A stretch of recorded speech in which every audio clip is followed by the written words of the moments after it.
This is the same genuine, magic, authentic crystal used by the priests of Isis and Osiris in the days of the pharaohs of Egypt, in which Cleopatra first saw the approach of Julius Caesar and Mark Antony and so on and so on. Now, you'd better close your eyes, my child, for a moment in order to be better in tune with the infinite. We can't do these things without reaching out into the... For a moment. You'd better close your eyes, my child, for a moment in order to be better in tune with the infinite. For a moment. You'd better close your eyes, my child, for a moment in order to be... With the infinite. Close your eyes in order to be better in tune with the infinite. Close your eyes. This is it. Specific foresights delivered to Marty in the form of this magic manuscript enable him to open a stargate through the fabric of space-time, which arouses our suspicions as to the nature of its acquisition. It becomes strange when we realize he obtains it in front of this, the Eye of Horus, often intimately associated with mankind's ascension process, or mankind's connection to otherworldly high intelligences. Thus it becomes suspicious when it takes such a profound interest in essential events preceding Marty's transdimensional adventure. We might even infer that the Eye of Horus was responsible for giving Marty the key to opening his time travel stargate.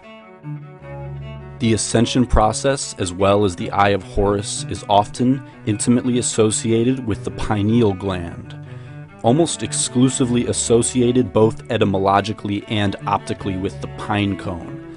Marty McFly graciously interacts with the pine cone, or the word pine, by sitting on top of it, just before receiving his stargating scripture.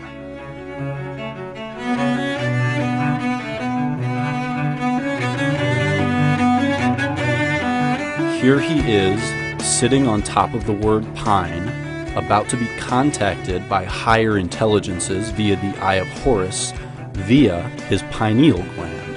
The pineal gland is also called the third eye, which is very convenient because directly in front of him are the words the, third, and then a picture of an eye, or the third eye, which appropriately foreshadows his polymorphous pilgrimage and strengthens the sync association of interdimensional travel as a third eye involving process of spiritual ascension.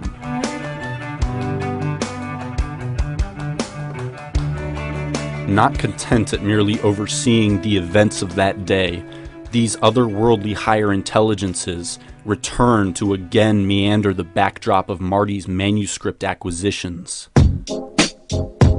With his third eye submersed in a rainbow, Marty ventures to the now revamped but geologically identical storefront to again obtain future foretelling scriptures from mysterious extraterrestrial forces. See this book? This book tells the future. The information in here is worth millions.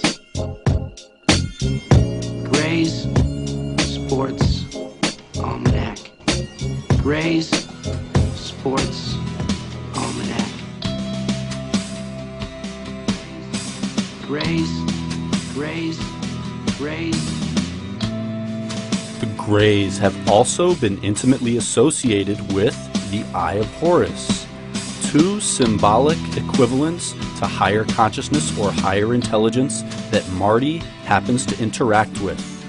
Take special note and consideration of how the word Greys is surrounded by stars, further eliciting the celestial nature of its associated entities, the Greys.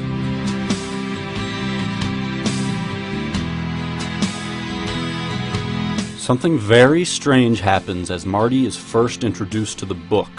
This book that is brought to him by Greys is surrounded by stars and is being handed to this Stargate quester. At the very moment that it first touches his fingertips, it becomes completely surrounded by images that document humanity's most profound initiation into interstellar travel or cosmic endeavors, Apollo's missions to the moon. as if to foreshadow Marty's own personal journey into the non-local, extraterrestrial realms of existence.